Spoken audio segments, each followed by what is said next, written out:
to sentence a Nigerian professor Peter Ogban to 3 years in prison for election fraud. Now, the court, which found Mr. Ogban guilty of fraudulent manipulations of election results, publishing and announcing of false results, also asked the professor to pay 100,000 naira fine. The professor, who is a professor of soil science, University of Calabar, a returning officer in the 2019 general elections in the Akwa Ibom Northeast District, was charged for manipulating the elections of two local government areas, Aruk Anam and Etimekpo.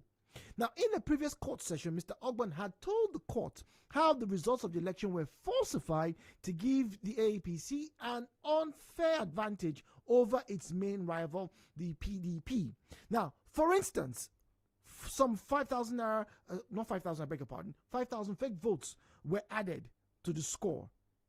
Now, the PDP candidate who eventually got the victory, right, reminded everybody that this election was gripped by pockets of violence. Try and cast your mind back to 2019. However, Mr. Ogban was prosecuted by the INEC, Independent Electoral Commission, all right, in this landmark case.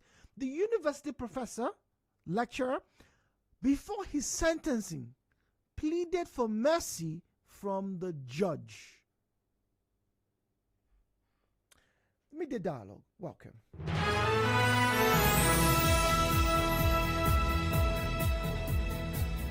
08179230002, 08179230003, 08179230007, and then the female caller line is 08179230009. WhatsApp and Telegram available on 08090306416, 08090306416.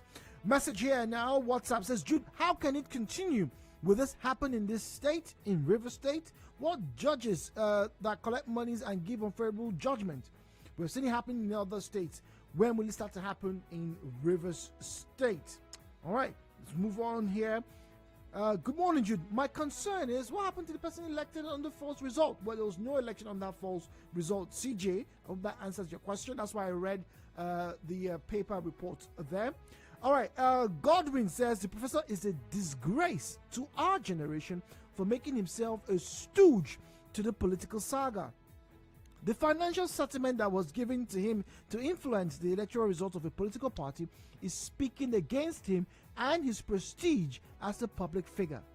Therefore, professors used during elections should learn a great lesson to be wise in their decisions. All right, that's on Godwin. All right, Facebook and Twitter, let's get messages across at Nigeria Info PH, at Nigeria Info PH. That's our handle across Facebook and also Twitter. I'd like to get to hear your views on this matter. Talking about punishing erring public officials. That's our conversation this morning. And a lot of people on social media have been asking, so you got one, you got the man in front, the professor. What about the other individuals? What about those who probably sponsored this particular scenario? What is going to be done with them? And our big question this morning, what do we need to do to see this momentum, like what I can say across contemporary Nigerian space, this energy? What do we need to do to see this continue? We don't want to just have one. This is not just the one. We don't want this to be the one, right? Please. What do you think? 08179230002, 08179230003, 0817-923-0007, and then the female caller line is 0817-923-0009. Please, when you call in, do well to turn down the volume of your radio set. All right, please turn down the volume of your radio set. All right, message here says from Steph, it's a very good one for us to have gotten this man in the public space so that all can see that crime really doesn't pay.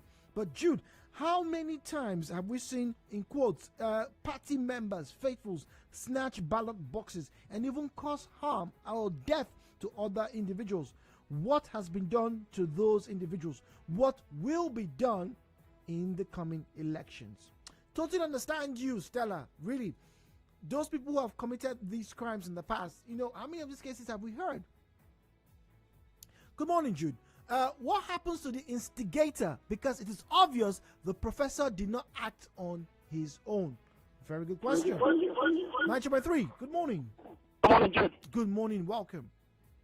Jude, I was thinking about now the minister that throughout the election, senatorial election, was interest the professor was protecting, and suddenly now appointed as minister should have resigned of the sack. Oh no, they didn't get into that position in that particular case. No, Jude. The election in question was election between Akpabio. Yes. And another person. Yes. In PDP. Yes. Akpabio was trying to influence the result, and the PDP guy won, but was appointed as minister. Is the minister right now? I'm saying that if we want good system where people are held responsible for the action, opposed there, the rest of the public should not be a minister by now. Because the man who was trying to protect the interest is already going to the judgment. However, Jude, let me ask you. Jude, however, let me ask you, what is happening to the electoral acts that have been laid before the president for accession? Do you know the importance of that act, which is signed into law? That could cover a whole lot of crisis during our next election? It did. It could. Why haven't we signed it before? The excuse gave was that it was too cold before the 2019 election. Now election is gone. 2 years ago, office closed. Why haven't we signed it law? It should put us text that so that we can reduce some of this unnecessary avoidable crisis when the election process. It's important we do that. You asked a very good question that in the form of those who sponsored this man, because he obviously did not act on his own because he just doesn't like the other person, right? Yes, of course. Yeah, he was. So who were those who sponsored him? What was the chain of command? Sadly, we don't have that information, but you, just like many Nigerians, are asking, how do we get this to that effect? The point is just everyone who worked on the last platform, everyone who came to court, everyone who played the role from the least person to the highest man with the purpose and now should come in jail. They should be facing punishment for the action. They acted badly, Jude. They wanted to convert, change the system that credibly produced a winner. They should all be facing the music right now if we had a safe system. But because we don't, the man who is at the end of affairs is the one who is not in the boat. Okay, so do you think we have to have more of these kind of trials at this I want to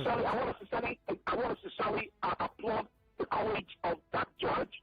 We haven't had this kind of thing in a long while, okay? So I mean, judge that was going just now to sentence a professor who acted in that bad faith should be called. And we will have so many of those judges to protect our interests, because until we get the electionary process right, we're not going to lose in this country, Jude. Everything that makes us bad begins with the election. Yes. All right. Thank you very much. Great to hear from you. Good morning. Good morning, sir. Good morning and welcome, please.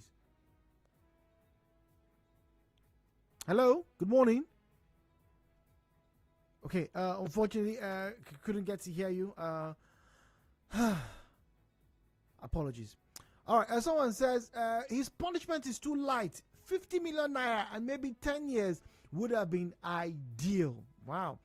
A lot of people not particularly happy. People are calling for stiffer punishments in this case. But like I said earlier on, he's not the very first to have come under such scrutiny. We've had individuals who have been caught before who were trying to affect or effect the outcome of an election. We've had individuals caught whether trying to bribe, some trying to, arm twist individuals, coerce them, whatever you want to call it. We've had a few of them who've been arrested, and also those who are trying to manipulate the machines. Remember those machines? Anyway, a lot to come right here this morning. Nigerians baying. I don't say what baying for blood, but I think they're asking for more of these kinds of this kind of outcome. But we should be very careful, because as in any case, once a precedent has been set, you wouldn't want to get to a point where you have to start looking back and say, was this a false judgment? Was this a false accusation? Yes, that's why we have trial cases. That's why the veracity of claim always comes into question. That's why these court cases and cases of the ilk, of the such or the like, tend to take a lot of time. Well, for all intents and purposes, this is going to serve as a reminder. One day we'll look back in 2020 to 2021 rather and say this was probably a milestone as regarding our electoral act, and in the process maybe sanitizing the Nigerian electoral space. News coming up next right here on 92.3 Nigeria Info.